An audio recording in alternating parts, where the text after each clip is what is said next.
नमस्कार। आज फिर आपका स्वागत है अगले सेशन में। शुरू करते हैं। आज हम श्रीमद् भागवत कथा के प्रथम स्कंद का 10वां अध्याय पढ़ेंगे। शुरू करने से पहले चैनल सब्सक्राइब करना ना भूलें और वीडियो को लाइक जरूर करें। शुरू करते हैं। 10वां अध्याय, भीष्म पितामह द्वारा भगवान श्री कृष्ण जी की स्तुति करते हुए प्राण त्याग करना।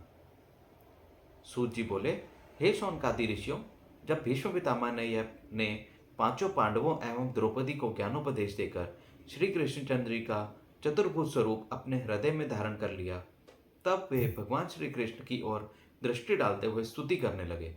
ज्योति स्वरूप परब्रह्म प्रभु, आप अपने भक्तों की अभिलाषा पूर्ण करने के निमित्त ही अवतार धारण करते हैं। इसलिए आप जैसे इस समय मेरे सामने विराजमान है, कृपा कर जब तक मैं अपने प्राण न त्याग दूं तब तक इसी प्रकार बैठे रहिए, जिससे अंत समय में मेरे हृदय में आपके चरणार बिंदों का स्मरण बना रहे। आप सबसे पहले थे और महाप्रलय के समय भी आपका अंत नहीं होगा। आपकी माया से ही तीनों लोकों की उत्पत्ति, स्थिति एवं संहार होता है। आप भूमि का भार नष्ट करने और पापियों का संहार करने हेतु ही अपनी इच्छा अनुसार अवतार धारण करते हैं। आपके अवतरित होने का यही कारण है कि संसार में के भक्त लोग आपकी मनोहर श्याम सुंदर मूर्ति का हमेशा चिंतन करते रहें और पापों से मुक्त होकर इस अपार भव सागर से पार हो मोक्ष पद को प्राप्त करते रहें। इस प्रकार स्तुति करने के बाद भीष्म पितामह ने ज्योति स्वरूप भगवान श्री कृष्ण को अपने हृदय में विराजमान कर लिया।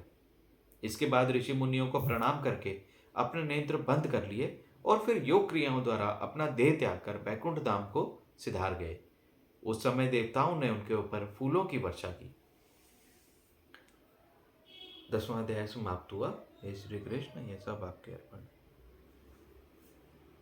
11वां अध्याय शुरू करते हैं। 11वां अध्याय, धर्मराज युधिष्ठिर का राज्याभिषेक, भीष्म पितामह की अंत्येष्टि क्रिया, अश्वत्थामा का पांडवों सहित उत्तरा के गर्भ को नष्ट करने का प्रयास तथा श्री कृष्ण द्वारा उत्तरा के गर्भ में परीक्षित की रक्षा, तत्पश्चात श्री कृष्ण का द्वारका को प्रस्थान। सूत जी बोले, हे ऋषियों, उस समय भगवान श्री कृष्ण एवं पांचों पांडव भीष्म पितामह की मृत्यु पर बड़े शोकाकुल हुए। इसके बाद श्री कृष्ण जी ने धर्मराज युधिष्ठिर को समझाते हुए कहा, हे धर्मराज, इस संसार में जैसी मृत्यु भीष्म पितामह ने पाई है वैसी अन्य लोगों को मिलना दुर्लभ है। संसार में जिसने जन्म लिया है वह एक दिन अवश्य मृत्यु को प्राप्त होगा। यह विचार कर भीष्म पितामह की मृत्यु पर शोक नहीं करना चाहिए। जो प्राणी सांसारिक माया मोह में फंसकर भगवत भजन से वंचित रहकर अपना जन्म व्यर्थ ही गंवा देता है, उसी के मरने पर शोक करना उचित है। भीष्म पितामह तो भगवत भक्त एवं धर्मात्मा थे, इसलिए उनको मृत्यु पर शोक करना उचित नहीं है। श्री कृष्ण जी की यह बात सुनकर धर्मराज युधिष्ठिर ने हृदय में धीरज धारण किया। तत्पश्चात उन्होंने श्री कृष्णचंद्र की आज्ञा अनुसार भीष्म पितामह की अंत्येष्टि क्रिया की। इसके बाद श्री कृष्ण जी एवं ऋषि मुनियों ने महाराज युधिष्ठिर को इंद्रप्रस्थ में लाकर राज्य सिंहासन पर बैठाया।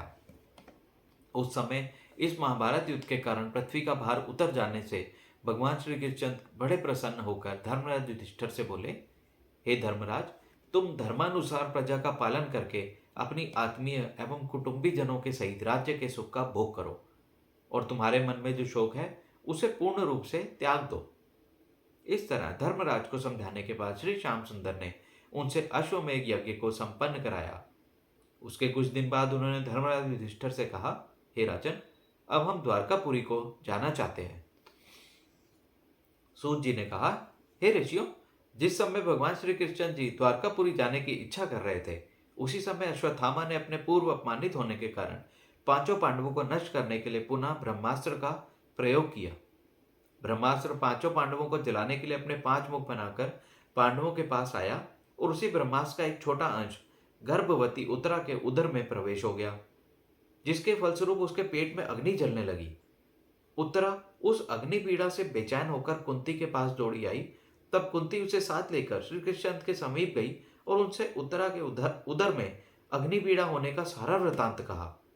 उस समाचार को सुनकर भक्तवत्सल श्री कृष्णचंद्र ने अपने सुदर्शन चक्र को आदेश दिया कि तुम जाकर पांडवों की रक्षा करो, और वे स्वयं अंगूठे के बराबर स्वरूप धारण कर उत्तरा के उदर में जाकर हाथ में गदा लेकर घुसने लगे। उस समय उत्तरा के गर्भ में स्थित परीक्षित ने उन श्याम सुंदर के दर्शन कर उन्हें अपनी माता के उदर में निवास करने वाला कोई दूसरा बालक समझा। उधर सुदर्शन चक्र द्वारा रक्षा करने के कारण अश्वत्थामा का छोड़ा हुआ 5 मुख वाला ब्रह्मास्त्र पांडवों का कुछ भी बिगाड़ न सका। यह दशा देखकर अश्वत्थामा ने उस ब्रह्मास्त्र की अग्नि को अपने मंत्र बल से बुझा दिया। सूत जी ने कहा, हे ऋषियों, राजा विराट की पुत्री उत्तरा कुल के अहंकारवश हरि भक्ति में भली प्रकार विश्वास एवं प्रेम नहीं रखती थी। अतः इसी से उसी का अहंकार नष्ट करने के कारण ब्रह्मास्त्र का एक छोटा सा अंश उसके घर में प्रवेश कर गया था।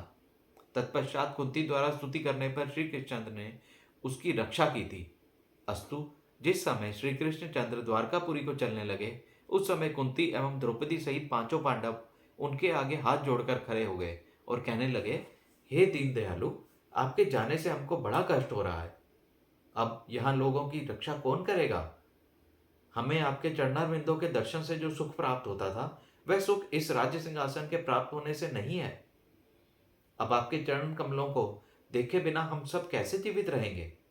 कुंती बोली, हे प्रभु, अब तक मैं आपको अपना भतीजा ही समझती थी, इसलिए आपकी महिमा को न जान सकी। परंतु अब मुझे पूर्ण विश्वास हो गया है कि आप साक्षात ज्योति स्वरूप प्रभु के ही अवतार हैं एवं संसार के उत्पत्ति, पालन और संहार करता है। इस महाभारत के युद्ध में मेरे पुत्रों को अपनी आज्ञा से ही विजय प्राप्त हुई है। इस महाभारत के युद्ध में मेरे पुत्रों को आपकी कृपा से ही विजय प्राप्त हुई है। आप समस्त ऋषि मुनि एवं अपने भक्तों को दर्शन देने के लिए और उन्हें संसार सागर से पार करने के लिए तथा धर्म की रक्षा के लिए ही मनुष्य रूप में अवतार लेते हैं। अन्यथा आपको क्या आवश्यकता थी जो आप मत्स्य, शुकर आदि के अवतार धारण करते? आपने देवकी वासुदेव के यहाँ जन्म लेकर उन्हें बंधन मुक्त किया है और मेरे पुत्रों पर जब जब आपत्ति पड़ी तब तब आपने अपनी कृपा से हम लोगों का कष्ट दूर किया। मुझे ऐसा मालूम पड़ता है कि आप इस राज्य को दे जाने के पश्चात हम लोगों को भूल जाएंगे। इसलिए मैं कहती हूँ कि मुझे राज्य की अभिलाषा नहीं है।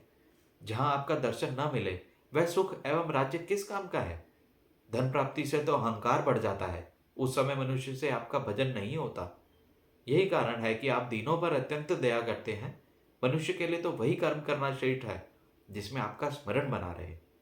राज्य तथा संपत्ति पाने पर तो मनुष्य सुखों के कारण जगत पिता परमात्मा से स्नेह करना भूल जाता है। हे प्रभु, आप तो सबके ईश्वर हैं और आपको किसी का भी डर नहीं है। सूर्य एवं चंद्रमा भी आपके आज्ञानुसार दिन रात प्रकाश करते रहते हैं। यशोदा पर दयालु होकर आप अपनी इच्छा से ही उखल से बंध गए थे। अन्यथा ऐसा कौन सा जीवधारी है जो आपकी तरफ आंख उठाकर भी देख सके? जहां काल भी आपके डर से कंपायमान रहता है, वहां आप यशोदा की झड़ी से ही डर जाते थे। आपने अपने भक्तों को सुख देने के निमित्त ही संसार में अनेकों चरित्र किए हैं। मैं यही चाहती हूं कि मेरी भक्ति सदैव आपके ही चरणों में बनी रहे और हर समय आपका ही स्मरण करती रहूं, जिससे मैं भी इस अपार संसार सागर को से पार हो जाऊं। इतनी बात कहकर कुंती भगवान श्री कृष्ण के विरह में दुखी होकर विलाप करने लगी। उस समय श्री कृष्ण जी ने कहा, हे कुंती, मैं तुम्हें कभी नहीं बोल सकता। मुझे द्वारकापुरी से आए बहुत दिन हो चुके हैं, अतः अब वहां जाकर सब लोगों को देखना है और मेरे सखा सात्यकी तथा उद्धव आदि की भी अब घर चलने की विशेष इच्छा है। भगवान मुरली मनोहर के ऐसे वचन सुनकर धर्मराज युधिष्ठिर ने अर्जुन से कहा, हे भ्राता, तुम अपने दल एवं शूरवीरों के सहित श्री कृष्णचंद्र को द्वारका तक छोड़ाओ, क्योंकि इस महायुद्ध के कारण अनेकों लोग हमसे शत्रुता मानते हैं। अतः कहीं ऐसा न हो कि मार्ग में कोई दुश्मन श्री कृष्ण को हमारा हितैषी समझकर कोई उपद्रव मचा दे। धर्मराज युधिष्ठिर की आज्ञानुसार अर्जुन ने भगवान श्री कृष्ण जी के साथ द्वारका जाने का सारा साज सजा लिया। जिस समय अनंतकंठ श्री कृष्ण जी सब लोगों से विदा होकर रथ में विराजमान होकर चले, उस समय धर्मराज के सहित सारे नगर निवासी त्रिलोकीनाथ श्री कृष्ण के विरह में दुखी होकर आंखों से आंसू बहाते हुए उनके रथ के पीछे दौड़ने लगे। उस समय नगर की स्त्रियां आपस में कहती थी कि ब्रज की उन गोपियों के धन्य भाग हैं जो श्री कृष्ण जी के साथ रास लीला करके अपने जन्म को सफल बनाती थी।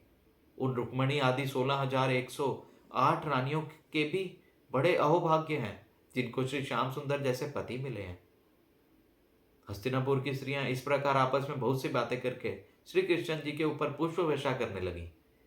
आनंद कंद श्री कृष्ण जी उनकी बातों को सुनकर उनके हृदय के सच्चे प्रेम को जानते हुए अपनी बाकी चितवन से उनको निहारते हुए चले जा रहे थे। उस दिन हस्तिनापुर वासियों को सच्चिदानंद प्रभु श्री कृष्ण के विरह से जो दुख हुआ उसका बखान नहीं हो सकता। भगवान मुरली मनोहर ने जब यह देखा कि सब लोग उनके स्नेहवश बहुत दूर तक उनके पीछे पीछे चले आए हैं, तब उन्होंने अपने रथ को खड़ा करके सबको धीरज बंधाकर विदा किया। उस समय सब लोग बहुत पश्चाताप करते हुए हस्तिनापुर को वापस लौट आए। 11वां अध्याय समाप्त हुआ। हे श्री कृष्ण, यह सब आपके अर्पण। आज का सेशन यही खत्म करेंगे। कल प्रथम स्कंद का 12वां अध्याय शुरू करेंगे। धन्यवाद।